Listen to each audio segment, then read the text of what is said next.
जय श्री कृष्ण। आज हम सभी मार्गशीर्ष मास के कृष्ण पक्ष की एकादशी, जिसका नाम उत्पन्ना एकादशी है, इसकी पावन कथा श्रवण करेंगे।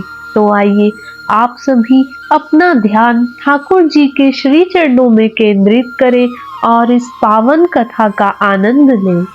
सूत जी कहने लगे, हे ऋषियों, इस व्रत का वृतांत और उत्पत्ति प्राचीन काल में भगवान कृष्ण ने अपने परम भक्त युधिष्ठिर से कही थी, वही मैं तुमसे कहता हूँ। एक समय युधिष्ठिर ने भगवान से पूछा था कि एकादशी व्रत किस विधि से किया जाता है और उसका क्या फल प्राप्त होता है। उपवास के दिन जो क्रिया की जाती है, आप कृपा करके मुझसे कहिए।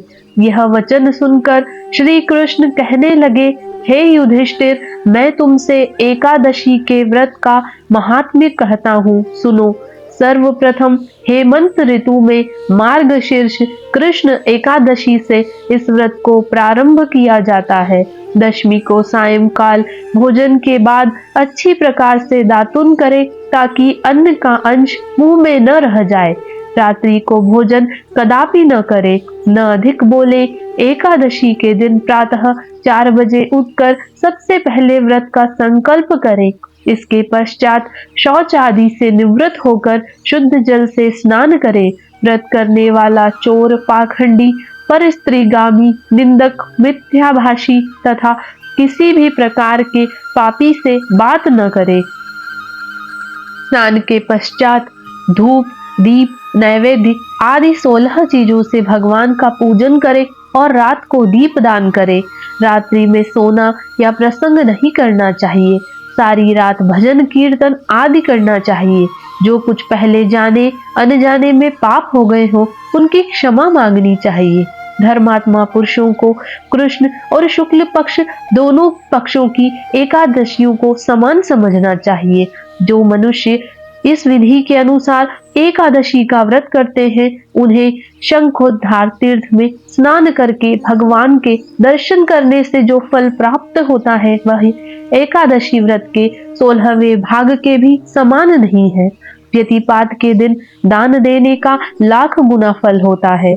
संक्रांति से 4 लाख गुना तथा सूर्य चंद्र ग्रहण में स्नान दान से जो पुण्य प्राप्त होता है, वही पुण्य एकादशी के दिन व्रत करने से मिलता है।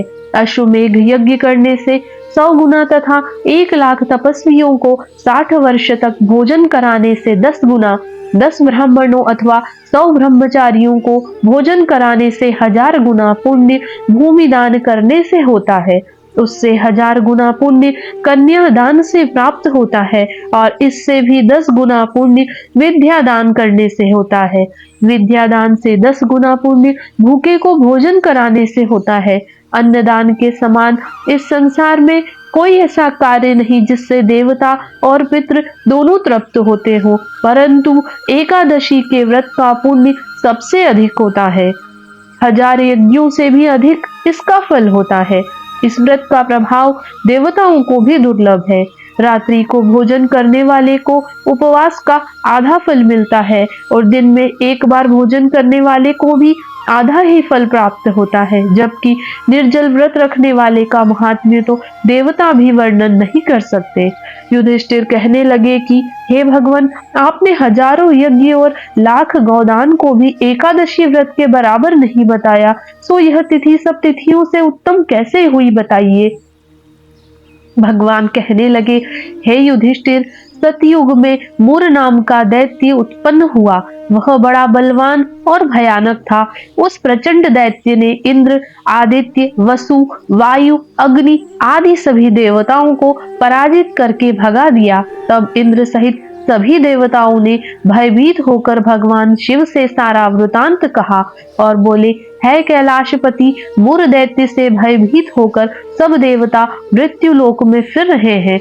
तब भगवान शिव ने कहा, हे देवताओं, तीनों लोकों के स्वामी, भक्तों के दुखों का नाश करने वाले भगवान विष्णु की शरण में जाओ।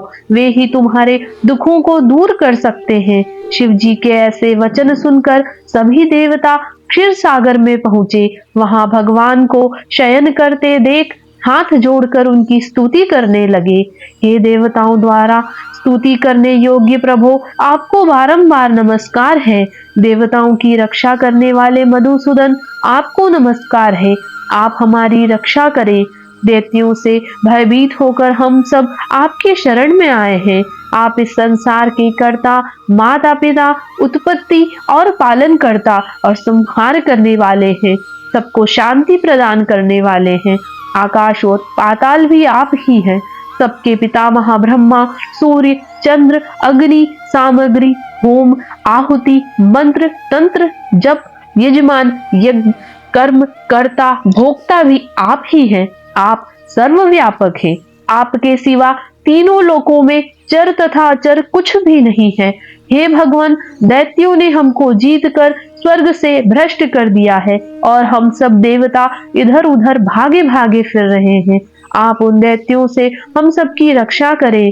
इंद्र के ऐसे वचन सुनकर भगवान विष्णु कहने लगे, हे इंद्र, ऐसा मायावी दैत्य कौन है जिसने सब देवताओं को जीत लिया है? उसका नाम क्या है? उसमें कितना बल है और किसके आश्रय में है तथा उसका स्थान कहाँ है? यह सब मुझसे कहो। भगवान के ऐसे वचन सुनकर इंद्र बोले, भगवान, प्राचीन समय में एक नाड़ीजंग नामक राक्षस था। उसके महापराक्रमी और लोक विख्यात मुर नाम का एक पुत्र हुआ। उसकी चंद्रावती नाम की नगरी है। उसी ने सब देवताओं को स्वर्ग से निकालकर वहां अपना अधिकार जमा लिया है। उसने इंद्र, अग्नि, वरुण, यम, वायु, ईश, चंद्रमा, नेत्रत आदि सबके स्थान पर अधिकार कर लिया है। सूर्य बनकर स्वयं ही प्रकाश करता है, स्वयं ही मेघ बन बैठा है और सबसे अजेय है। हे असुर निकंदन, उस दुष्ट को मारकर देवताओं को अजेय बनाइए। यह वचन सुनकर भगवान ने कहा, हे देवताओं, मैं शीघ्र ही उसका संहार करूंगा। तुम चंद्रावती नगरी जाओ। इस प्रकार कहकर भगवान सहित सभी देवताओं ने चंद्रावती नगरी की ओर प्रस्थान किया।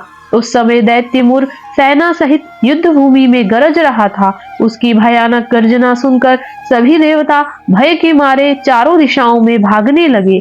जब स्वयं भगवान रणभूमि में आए तो दैत्य उन पर भी अस्त्र शस्त्र आयुध लेकर दौड़े। भगवान ने उन्हें सर्प के समान अपने बाणों से बींध डाला। बहुत से दैत्य मारे गए, केवल मुर बचा रहा। वह अविचल भाव से भगवान के साथ युद्ध करता रहा। भगवान जो भी तीक्ष्ण बाण चलाते वह उसके लिए पुष्प सिद्ध होता। उसका शरीर छिन्न भिन्न हो गया, किंतु वह लगातार युद्ध करता रहा। दोनों के बीच मल्ल युद्ध भी हुआ। 10,000 वर्ष तक उनका युद्ध चलता रहा, किंतु मुर नहीं मरा। थककर भगवान बद्रिकाश्रम चले गए। वहां हेमवती नामक सुंदर गुफा थी। उसमें विश्राम करने के लिए भगवान उसके अंदर प्रवेश कर गए। यह गुफा 12 योजन लंबी थी और उसका एक ही द्वार था। विष्णु भगवान वहां योग निद्रा की गोद में सो गए। मुर भी पीछे पीछे आ गया और भगवान को सोया देखकर मारने को उद्धत हुआ। तभी भगवान के शरीर से उज्जवल कांतिमय रूप वाली देवी प्रकट हुई। देवी ने राक्षस मुर को ललकारा, युद्ध किया और उसे तत्काल मौत के घाट उतार दिया। श्री हरि जब योग निद्रा की गोद से उठे तो सब बातों को जानकर उस देवी से कहा कि आपका जन्म एकादशी के दिन हुआ है, अतः आप उत्पन्ना एकादशी के नाम से पूजित होंगी। आपके भक्त वही होंगे जो मेरे भक्त हैं। इस एकादशी का व्रत किस प्रकार करना चाहिए, इस विषय में भगवान ने कहा कि दशमी के दिन सिर्फ दिन के वक्त सात्विक आहार करना चाहिए और संध्या काल में दातून करके पवित्र होना चाहिए। रात्रि के समय भोजन नहीं करना चाहिए और भगवान के स्वरूप का स्मरण करते हुए सोना चाहिए। सुबह स्नान करके संकल्प करना चाहिए और निर्जल व्रत रखना चाहिए। दिन में भगवान विष्णु की पूजा करनी चाहिए। पूजा में धूप दीप एवं नाना प्रकार से सामग्रियों से विष्णु को प्रसन्न करना चाहिए। कलुषित विचार को त्याग कर सात्विक भाव धारण करना चाहिए। रात्रि के समय श्री हरि के नाम से दीपदान करना चाहिए और आरती एवं भजन गाते हुए जागरण करना चाहिए। भगवान कहते हैं, जो व्यक्ति इस प्रकार उत्पन्ना एकादशी का व्रत करता है उसे हजारों यज्ञों के बराबर पुण्य प्राप्त होता है। जो भिन्न भिन्न धर्म कर्म से पुण्य प्राप्त होता है उन सबसे कई गुना अधिक पुण्य इस एकादशी का व्रत निष्ठा पूर्वक करने से प्राप्त होता है। बोलिए कृष्ण कन्हैया लाल की जय।